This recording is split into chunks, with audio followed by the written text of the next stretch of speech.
ये मेरा तजुर्बा है कि मुस्लिम समाज में भी टैलेंटेड स्टूडेंट्स बहुत हैं।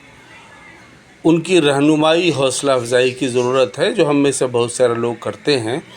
हमने ये देखा कि यूपीएससी के इम्तहान में जो लड़के तैयारी करते हैं उसके लिए, और बहुत सारे लड़के हैं जो करते हैं, कुछ कामयाब भी होते हैं, लेकिन यूपीएससी स्पेशली के साथ में ये इशू है कि वहाँ पर जैसे पिछले साल 11 लाख लड़के लड़कियों ने फॉर्म भरा और उसमें से कुल मिलाकर 1016 लड़के लड़कियों का यूपीएससी के ज़रिए सिविल सर्विसेज के एग्ज़ाम के ज़रिए तमाम सर्विसेज में उन लोगों का सिलेक्शन हुआ।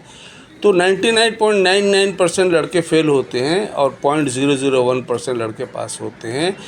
इन लड़कों में मेहनत की कमी नहीं है, इनके अंदर मेरिट की भी कमी नहीं है, लेकिन कंपटीशन सख्त है, इसलिए क्वालिफाई करना मेरा ख्याल है दुनिया के टफेस्ट कॉम्पिटिशन्स में से होगा, इसलिए क्योंकि वैकेंसीज़ कम है, आबादी ज़्यादा है। तो हमने ये महसूस किया कि हमेशा इन लड़कों लड़कियों को ये चाहिए कि अपना दूसरा ऑप्शन लेकर चलें।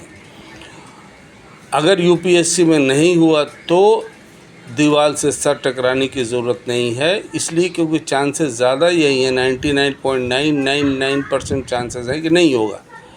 अल्लाह की मेहरबानी, अपनी मेहनत कमाए हो भी जाएगा, होता है, ज़ाहिर है। आफ्टर ऑल 11 लाख लड़कों ने पिछले साल जो अप्लाई किया था यूपीएससी के इस सिविल सर्विस एग्ज़ामिनेशन के लिए, उसमें से 1016 का ही सिलेक्शन हुआ। 1016 उसमें भी रिज़र्व कैटेगरी है, रिज़र्व कैटेगरी में मुसलमान आते नहीं हैं।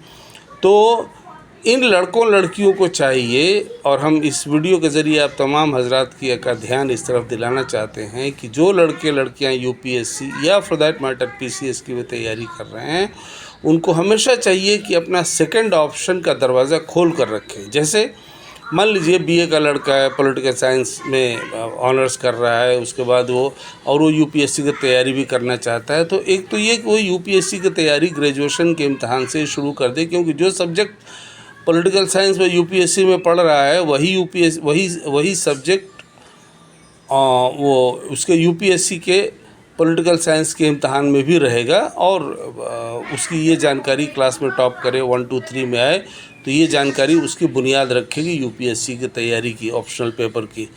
और ये हमेशा ध्यान में रखे कि ग्रेजुएशन करके घर नहीं बैठ जाए कि साहब वो घर से तैयारी करेगा वगैरह वगैरह, बिल्कुल नहीं। वो अपनी पढ़ाई जारी रखे, मास्टर्स में एडमिशन ले, पहले साल में वो नेट का इम्तहान दे करके प्रोफेसर बनने की लाइन में आ जाए, क्योंकि वो वही सब्जेक्ट पढ़ रहा है उसमें एमए में भी, जो सब्जेक्ट वो यूपीएससी में लेना है, तो उसकी वो पढ़ाई दोनों जगह काम आएगी। और मान लीजिए यूपीएससी में नहीं हुआ, क्योंकि 99.99% लोगों का नहीं होता है, तो उसके लिए प्रोफेसरशिप है ना, टीचर का लाइन है ना। मैंने ज़्यादातर लड़कों को यही देखा कि यूपीएससी में क्वालिफाई न करने पर वो बस हिम्मत तोड़ के, बहुत सारे लड़कों को हमने देखा हिम्मत तोड़ के बैठ जाते हैं, कोशिश करने के बावजूद सिलेक्शन न होने पर फिर वो हिम्मत हार जाते हैं। देखिए, अगर सिर्फ एक रूट लेकर चलेंगे यूपीएससी का या पीसीएस का, तो जहाँ पर सिलेक्शन रेट 0.001% है, आपका उस 0.001% में आना हमेशा मुश्किल रहेगा। लेकिन अगर आप दूसरा ऑप्शन टीचर वाला, प्रोफेसर वाला लेकर चलेंगे, तो देश में टीचर्स की वैकेंसी ही वैकेंसी और आती रहेंगी।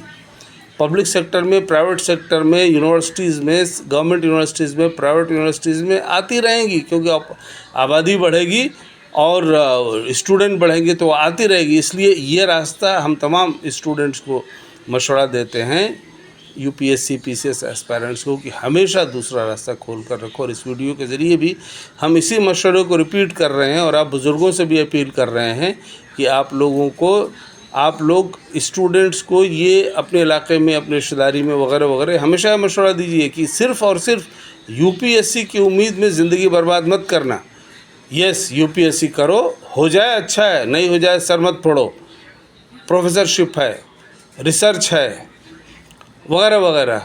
ये हम लोगों के मुस्लिम कौम के स्टूडेंट्स के बीच भी ये बात जानी चाहिए कि UPSC is not the only destination. Yes, हो जाए बहुत अच्छा है, कलेक्टर एसपी बन जाए बहुत अच्छा है, लेकिन नहीं होता है तो सर मत फोड़ो, प्रोफेसर बनो।